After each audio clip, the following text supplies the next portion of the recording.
ይህ ምንም ያልነበረው ገንዘብ፣ ተስፋ ወይም የወደፊት ዕድል ያልነበረው የአንድ ሰው ታሪክ ነው። አንድ ቀላል ምስጢር እስኪያገኝ ድረስ በየቀኑ ንጋት 11 ሰዓት ላይ መነሳት ጀመረ። እናም በ90 ቀናት ውስጥ ሕይወቱ ሙሉ በሙሉ ተቀየረ።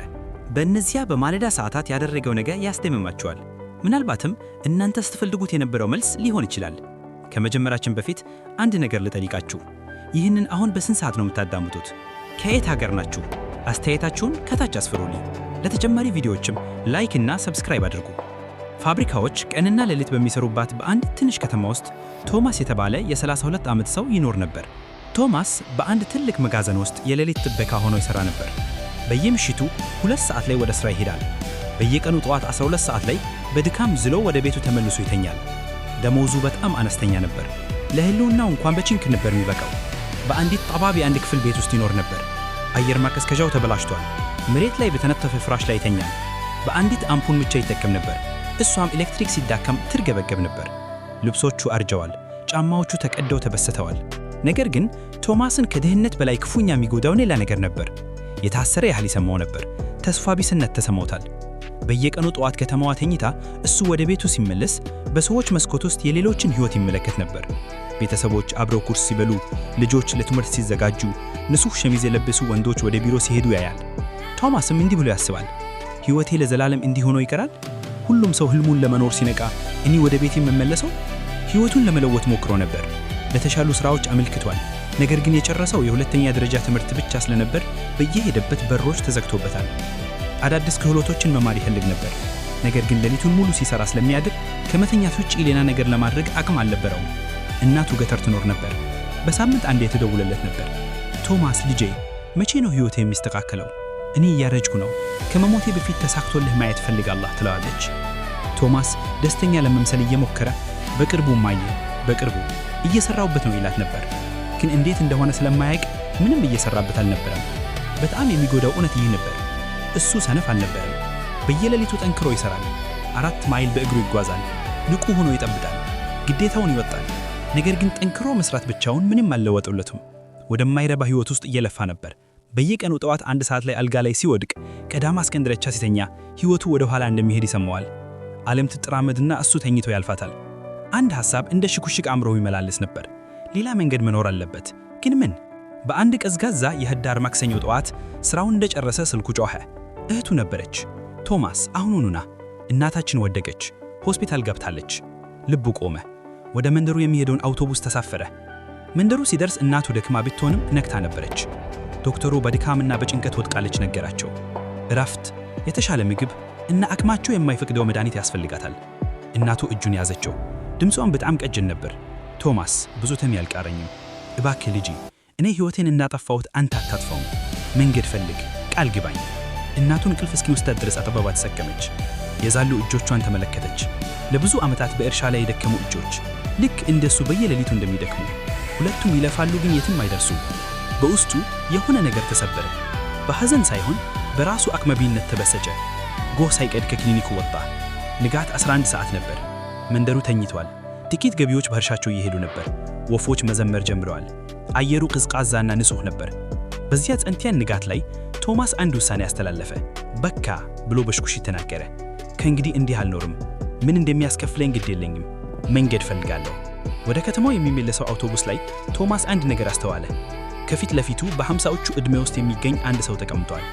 በደንብ የለበሰ፣ መጽሐፍ እያነበበ ያለ እና ሰላም የሚመስል ሰው ነው። ቶማስ አወቀው። ሚስተር ቹን በከተማ ውስጥ ብዙ ሱቆች ያሉት ስኬታማ ነጋዴ ነው። ቶማስን ያስገረመው ሰዓቱ ነው። ገና ንጋት 12:05 ሲሆን አንድ ስኬታማ ሰው በተራ አውቶቡስ ውስጥ ይጓዛል። ቶማስ ድርገቱን አሰበሰበና ጠየቀው፣ ይቅርታ ጌታዬ፣ ለምንድን ነው በዚህ ማለዳ በአውቶቡስ የምትጓዙት? ሚስተር ቹን ቀና ብለው ፈገግ አሉ። ምክንያቱም በየቀኑ ንጋት 15 እና 1 ሰዓት ላይ ንቃለሁ። ዓለም ከምንቃቷ በፊት ይህንን ጊዜ ለማንበብ፣ ለማሰብ እና ቀንን ለማከድ እጠቀምበታለሁ። ግን እንቅልፍ ያስፈልጋችሁ? ከምሽቱ 3 ሰዓት ላይ ተኛለሁ። 7 ሰዓትና 5 እንቅልፍ አገኛለሁ። ለጊዜው በቂ ነው። ሚስተር ቹን የቶማስን የዛለ ፊት ተመለከቱ። የሌሊት ሥራ ነው የምትሠራው? አዎ፣ ቱበጋ ነኝ። መቼ ነው የምትተኛው? ከጠዋት 1 ሰዓት እስከ ቀን 5 ሰዓት። ሚስተር ቹን ራሳቸውን ነቅነቁ። ታዲያ ዓለም ስትተኛ አንተ ነክተህ፣ ዓለም ስትሠራ አንተ ተኝተህ መቸገርህ አይገርምም። ወደፊት ቀረብ ብለው እንዲህ አሉት፣ ወጣቴ፣ ከ30 ዓመት በፊት ሕይወቴን የቀየረውን ምስጢር ልንገርህ። ከጠዋት 11 እና 1 ሰዓት ያሉት ሰዓታት አስማጁ ሰዓታት ይባላሉ። ሁሉም ሰው ገና በህልም ዓለም እያለ የምትፈልገውን ህይወት ለመገንባት የምትጠቀምባቸው ጊዜያት ነው። ቶማስ በውስጡ የተስፋ ብልጭቃ ሰማው። ግን እንዴት? እስከ ጠዋት 12:05 ይሰራለሁ፣ እንቅልፍ ያስፈልገኛል። እንቅልፍህን ቀይረው። ጠዋት 12:05 ላይ ቤት ስትገባ ተኛ። እስከ ቀን ድራት 5 ሰዓት 5 ሰዓት እንቅልፍ ለጊዜው ይበቃሃል። ከዚያ ዓለም ነክታ እያለች ረገው እውነተኛ ህይወትህን ኑር። ስራህን ስትቀይርም ደግሞ ሁልጊዜም 11 ሰዓት ላይ ተነሳ። ምስጢሩ ይህ ነው። ሚስተር ቹን ስልካቸውን በካርድ ላይ ጽፈው ሰጡት። ህይወትህን ለመለወጥ ቁርጠኛ ከሆንክ ደውልልኝ። በእነዚያ ማለዳ ሰዓታት ምን እንደምታደርግ አስተምርሃለሁ። ግን ቁርጠኛ ከሆንክ ብቻ ነው። ምክንያቱም ብዙዎች የሌላቸውን ዲሲፕሊን ይጠይቃል። ቶማስ ካርዱን ይዞ ለራሱ ካልገባ ነገ በጀምራለሁ። በዚያው ምሽት ለሚስተር ቹን ደወለ። በማገናቱ ቀኑን ሙሉ ሳይተኛ ረፋድ 5 ሰዓት ላይ ለሚስተር ቹን ደወለ። ሚስተር ቹን በአድናቂነት አዩት። በእውነት እንቅልፍ ሰዓቱን ቀየርከው? ጥሩ ነው። ብዙዎች ያወራሉ፣ አንተ ግን አደረግከው። አሁን ማለዳ ምን እንደምታደርግ አስተምርሃለሁ። አንድ ማስታወሻ አውጥተው እንዲህ አሉት፣ ቶማስ ህይወትህን እንደ ቤት አስበው። አሁን ቤትህ ጨለማ፣ ቅዝቃዛና እየፈረሰ ያለ ነው። ለምን? ምክንያቱም መሰረቱ ላይ ሰርተህ አታውቅም። አንተ በህልውና ትግል ላይ ብቻ ተተምደሃል። ከንጋት 11 እና 1 ሰዓት ያሉት ሰዓታት መሰረት መገንቢያትሚያ ነው። ሁሉም ሰው ተኝቶ እያለ አንተ የወደፊት ህይወትህን ትገንባለህ። በቀን 2 ሰዓት ማለት በሳምንት 14 ሰዓት፣ በወር 60 ሰዓት፣ በዓመት 730 ሰዓት ማለት ነው። ይህም ማለት ሌሎች የሚያባትኑትን ተጨማሪ 3 ወራት በዓመት ውስጥ ማግኘት ትችላለህ። ቶማስ ደነገጠ። 3 ወራት? በእነዚህ 2 ሰዓታት የምታደርገው ነገር ድርድር የለውም አሉት ሚስተር ቹን። አንደኛው ሰዓት ከ11 እስከ 12 ሰዓት ክህሎት ገንባ። የገንዘብ ሁኔታህን የሚቀይር ነገር ትማር። ቴሌቪዥን ማየትና ስልክ መጎርጎር አትችልም። አዲስ ሙያ፣ ቋንቋ ወይም ንግድ ትማር። ኢንተርኔት ላይ ሁሉም ነገር በነፃ ነው፣ ምንም ሰበብህ የለም። ሁለተኛው ሰዓት ከ12 እስከ 1 ሰዓት አካልህና አእምሮህን ገንባ። ለ30 ደቂቃ ስፖርት ስራ፣ ሩጥ ወይም ተለጠጭ። አካልህ ያንተ መጓጓዣ ነው፣ እሱ ከተበሰረ ምንም የለህም። የቀሩትን 30 ደቂቃዎች አንብብ ወይም እቅድ አውጥ። ሚስተር ቹን 3 ህጎችን ጨመሩ። 1 ድርድር የለውም። ቅዳሜና እሁድም ጭምር በየቀኑ 11 ሰዓት ላይ ተነሳ። ዛሬ ይቅርበኝ ቃልክ ትሸነፋለህ። 2 በ3 ሰዓት ተኛ። እንቅልፍን ሰርቃ ስኬታማ መሆን አትችልም። ሰውነትህ እረፍት ያስፈልገዋል። አንተ ግን መቼ እንደምታረፍ መቆጣጠር አለብህ። 91 ቀናት በኋላ ማንነት ይሆናል። 91 ቀን እሰሃለሁ። ከ91 ቀን በኋላ ያከናወንከውን ይዘህና ከሰራህ ተሻለ ስራ እንዲታገኝ ረዳሃለሁ። ካቆምክ ግን እንዳትደውልልኝ። ቶማስ እስማማ። አደርገዋለሁ፣ አላቆምም። በማገናቱ ጠዋት 11 ሰዓት ላይ ደውሉ ጮኸ። ሰውነቱ ሁሉ ተቃወመ።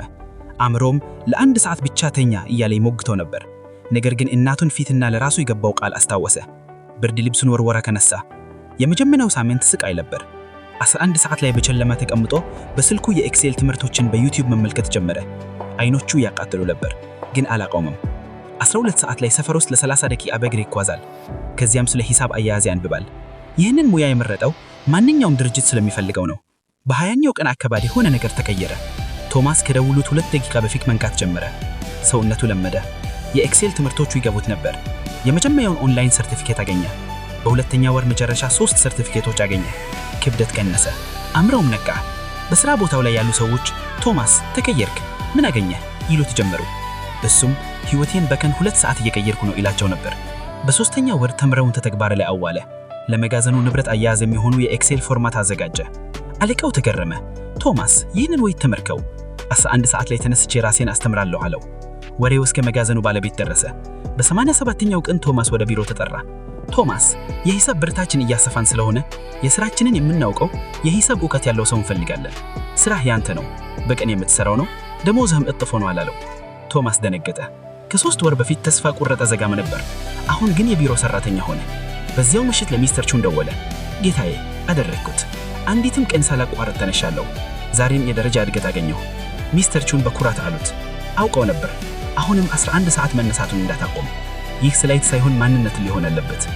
ከ1 ዓመት በኋላ ቶማስ የድርጅቱ ዋና አካውንታንት ሆነ። እናቱን ወደ ከተማ አመጣ። ሕክምና አገኘች። በሩብ ቤትም ተከራዩ። አሁንም በየቀኑ 11 ሰዓት ላይ ይነቃል። ሰዎች ለምን አሁንም ትለፋለህ? ተሳክቶልህ እኮ ነው ሲሉት ስኬት መድረሻ ሳይሆን የዕለታዊት ልምድ ነው ይላቸዋል። ጓደኛዬ፣ የቶማስ ታሪክ ትልቅ ትምህርት አለው። ሕይወትህ ሊቀየር ይችላል። ነገ ሳይሆን ዛሬ። ነገ ጠዋት 11 ሰዓት ላይ።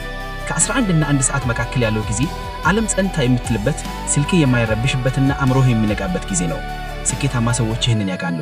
ጠዋትን ካሸነፍክ ቀኑን ታሸንፋለህ። ስለዚህ ያንተ ፈተና ይህ ነው። 1 ዛሬ ማታ ደውልህን 11 ሰዓት ላይ ሙላ። ስልክህን ደግሞ ራቅ አድርጋ አስቀምጠው። በመጀመሪያው 1 ሰዓት ምን እንደምትገንባ ወስን። አንድ ክህሎት ምረጥና 91 ቀናት ተለማደው። የምሽት 3 ሰዓት መኝታ ሰዓትህን ጠብቅ። የቪዲዮ እይታና ስልክ መጎርጎርን ተው። ቃል እገባሃለሁ ለ91 ቀን ይህንን ካደረክ ህይወትህ እንደ ቀድሞ አይሆንም። ምናልባት ወዲያው ሚሊዮነር አትሆንም፣ ግን ጠንካራ፣ ዲሲፕሊን ያለው እና ማንኛውንም ነገር ማሳካት የሚችል ሰው ትሆናለህ። ቶማስ ምንም አልነበረውም፣ አንተ ግን ኢንተርኔትና እድል አለህ። ጥያቄው ነገ ደውልህን አጥፍተህ ትተኛለህ ወይስ ተነስተህ ህይወትህን ትገንባለህ? ለዚህ ቁርጠኛ ከሆንክ ቪዲዮውን ላይክ አድርግ። ነገ ጠዋት ምን እንደምትሰራ በኮሜንት ላይ አስክሩልኝ። ይህ ቪዲዮ ለሚያስፈልገው ሰው አጋረው። አስታውስ፣ ስኬት ነገ ጠዋት 11 ሰዓት ላይ ይጀምራል። የወደፊት ማንነትህ በዚያ ደውል አምሮ እየጠበቀህ ይሆናል። እንዳታቆየው።